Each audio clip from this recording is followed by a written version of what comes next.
दोस्तों, आपकी सोच है कि मैं पैसा बहुत कम कमाता हूँ तो मैं पैसे को मैनेज कैसे कर सकता हूँ।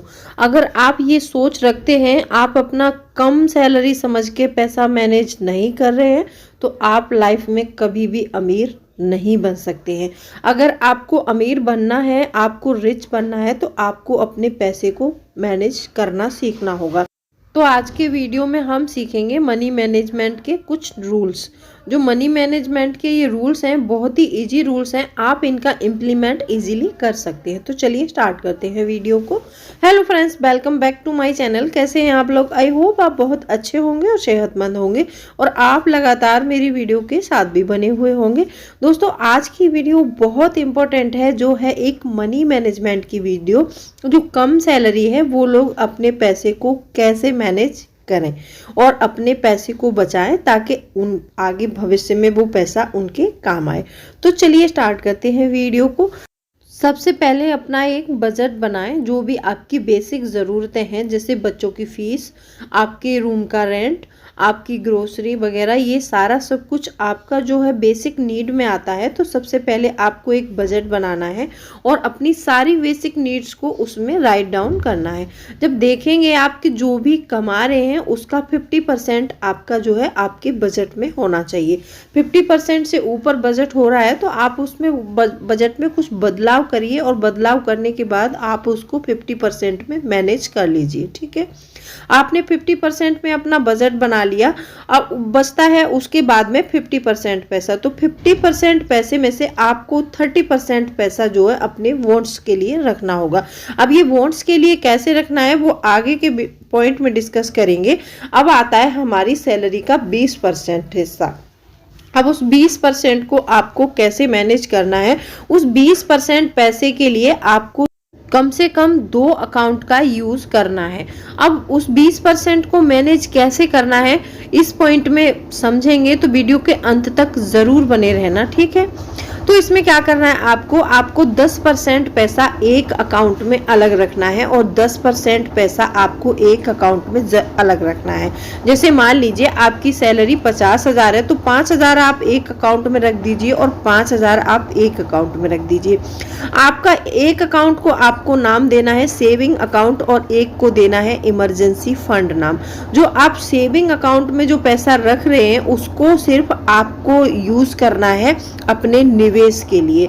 अब आप चाहे इक्विटी में कर सकते हैं, चाहे डिविडेंड स्टॉक में कर सकते हैं, आप चाहे रियल एस्टेट में कर सकते हैं। अगर आपके पास में ज़्यादा पैसा इकट्ठा हो जाता है तो आप उससे कोई रेंटल प्रॉपर्टी बना सकते हैं।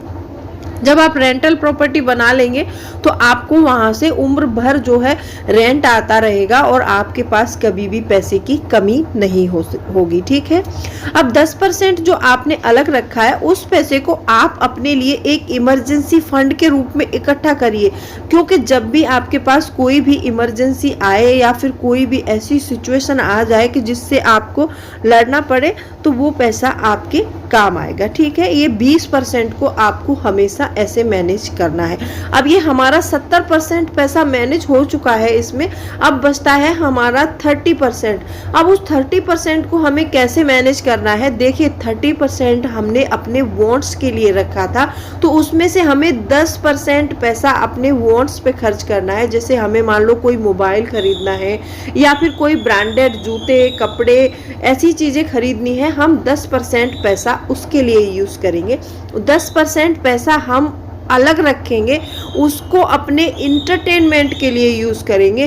क्योंकि देखिए हम पैसा बचाते बचाते और फिर क्या है, इस ज़िंदगी भाग दौड़ भरी ज़िंदगी में काम करते करते कभी ना कभी लाइफ में एक ऐसा मोमेंट आता है कि जिस समय हमें बहुत बोरिंग फील होने लगता है। जब भी आपको ऐसा लगे, जब भी आपको बोरिंग फील होने लगे, तो जब हम बोर फील करते हैं ना और बहुत मतलब ऐसे हो जाते हैं, फिर किसी काम को करने का मन नहीं करता है। अगर हम ऐसे हो जाएंगे तो हम पैसा कमा ही नहीं पाएंगे, किसी अच्छी चीज़ के बारे में सोच ही नहीं पाएंगे। तो इसीलिए हमें थोड़ा पैसा अपने एंटरटेनमेंट के लिए ज़रूर खर्च करना चाहिए। तो जैसे मान लीजिए आप कोई रेस्टोरेंट जाना चाहते हैं, कहीं घूमना चाहते हैं, कहीं मूवी देखने जाना चाहते हैं, कहीं ऐसे चाहते हैं कि हमें मान लीजिए हम कहीं महीने 2 महीने अपनी छुट्टियां बिताने जाएं, बाहर जाएं, सबका मन करता है। तो आप उसके लिए अपना 10% पैसा ज़रूर खर्च कीजिए, ठीक है। अब ये इसमें बचा हमारा 10% पैसा, तो 10% को हमें अपने अपग्रेड के लिए खर्च ज़रूर करना चाहिए। देखिए, जब हम कुछ नया सीखते हैं और कुछ नया सीखने की कोशिश करते हैं तो उसमें भी पैसा खर्च होता है। ऐसा नहीं है कि हम कोई भी कोर्स करेंगे तो उसमें पैसा खर्च नहीं होगा, ऑब्वियसली पैसा खर्च होता है। तो 10% पैसा आप अपने अपग्रेडिंग फंड ज़रूर रखिए एक अकाउंट में। मैं हमेशा बोलती हूँ कि अपग्रेड फंड जो होता है ना, वो हमें ज़रूर रखना चाहिए, क्योंकि हम आजकल हर चीज़ मतलब जो है कंप्यूटराइज होती जा रही है। जैसे मान लीजिए आपको लगता है कि मैं ये काम अच्छे से कर रहा हूँ, अगर मैं इसमें और थोड़ा सा मेहनत कर लूँ या फिर अपने आप पर थोड़ा सा खर्च कर लूँ तो मैं इसको और अच्छे से कर सकता हूँ, मैं और ज़्यादा पैसा कमा सकता हूँ। अगर आपको ऐसा लगता है तो आपको कोई भी कोर्स करना है उस पैसे से, या फिर कोई बुक्स मंगानी है। आपको होता है ना कि जैसे मान लीजिए मैं कोई बुक्स पढ़ लूँगा तो शायद मुझे अच्छी नॉलेज हो जाएगी, मैं और अच्छे से कर सकता हूँ किसी काम को, तो वो पैसा 10% आपको अपने ऊपर खर्च करना है। जब खान सर का एक फेमस डायलॉग है, जब संदीप माहेश्वरी के उसमें शो में आए थे तब सुना था कि जो लोग अपने ऊपर खर्च करते हैं आने वाले समय में लोग उनको गूगल पर सर्च करते हैं।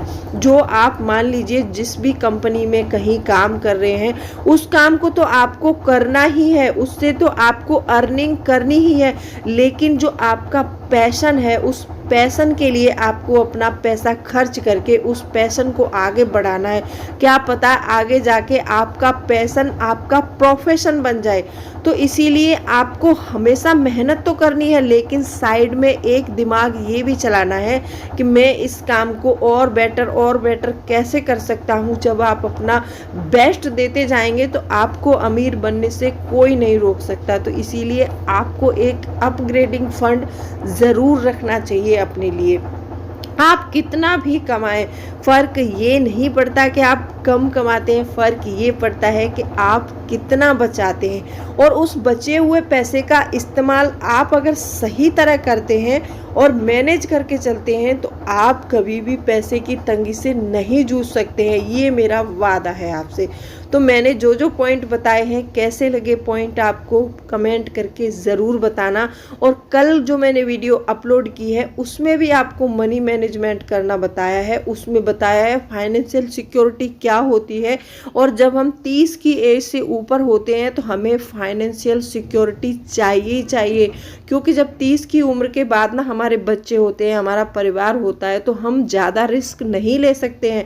और हम 20 की एज में हैं या फिर 25 की एज में है तो हम रिस्क लेने की कैपेबिलिटी हमारी ज़्यादा होती है। तो ये दोनों वीडियो अलग अलग हैं, आप कल वाली वीडियो को भी ज़रूर देखिएगा, लिंक डिस्क्रिप्शन बॉक्स में दे दूंगी। वीडियो कैसी लगी कमेंट करके ज़रूर बताना। वीडियो अच्छी लगी हो तो वीडियो को लाइक शेयर ज़रूर करें। तो चलिए मिलती हूँ अगले वीडियो में, तब तक के लिए bye bye, thanks for watching.